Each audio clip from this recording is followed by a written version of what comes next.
सांची में बीजेपी का सबसे बड़ा सस्पेंस, क्या प्रभुराम का कद घट रहा है या फिर लौट रहा है शेजवार फैक्टर।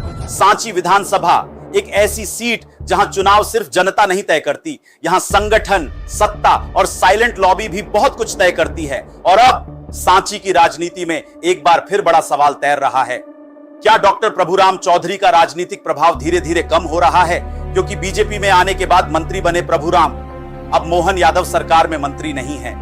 तो क्या इसका मतलब यह है कि पार्टी अब नया समीकरण बना रही है या फिर बीजेपी के अंदर पुराना शेजवार नेटवर्क फिर एक्टिव हो रहा है? नमस्कार, मैं हूं आशुतोष शर्मा। आप देख रहे हैं राजधानी तक। सांची की राजनीति को समझना हो तो सिर्फ चुनाव परिणाम देखना काफी नहीं है, यहां चेहरे नहीं कद टकराते हैं। 2020 में जब प्रभुराम चौधरी कांग्रेस छोड़कर ज्योतिरादित्य सिंधिया के साथ बीजेपी में आए, तब इसे सांची की राजनीति का सबसे बड़ा टर्निंग पॉइंट माना गया। बीजेपी ने उन्हें सिर्फ अपनाया नहीं बल्कि मंत्री भी बनाया। इसके बाद उपचुनाव और फिर 2023 विधानसभा चुनाव में प्रभुराम चौधरी ने बड़ी जीत दर्ज कर यह साबित कर दिया कि उनका व्यक्तिगत जनाधार मजबूत है। लेकिन राजनीति में असली कहानी जीत के बाद शुरू होती है। मोहन यादव सरकार बनी, मंत्रिमंडल बना, लेकिन इस बार प्रभुराम चौधरी का नाम उसमें नहीं था। बस यहीं से शुरू हुई चर्चाएं। क्या प्रभुराम का राजनीतिक कद कम हुआ?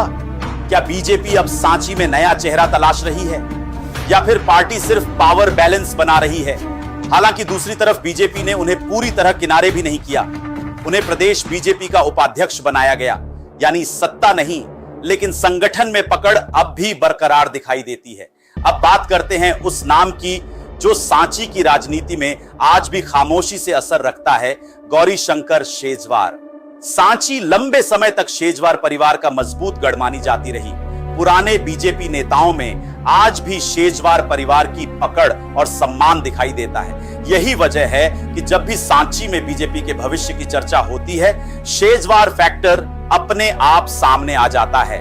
लेकिन दूसरी तरफ सच्चाई यह भी है कि चुनाव आज भी प्रभुराम जीत रहे हैं, यानी एक तरफ पुराना संगठन, दूसरी तरफ वर्तमान जनाधार, एक तरफ शेजवार का नेटवर्क, दूसरी तरफ प्रभुराम का चुनावी रिकॉर्ड। और बीजेपी के सामने सबसे बड़ा सवाल यही है, भविष्य में पार्टी किस चेहरे पर सबसे बड़ा दांव लगाएगी?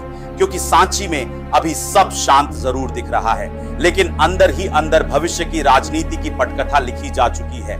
अब सवाल आपसे, क्या सांची में आने वाले समय में फिर शेजवार फैक्टर मजबूत होगा या प्रभुराम चौधरी का दबदबा ऐसे ही कायम रहेगा? अपनी राय कमेंट में जरूर बताइए और ऐसी ही राजनीतिक खबरों के लिए राजधानी तक को सब्सक्राइब करना मत भूलिए।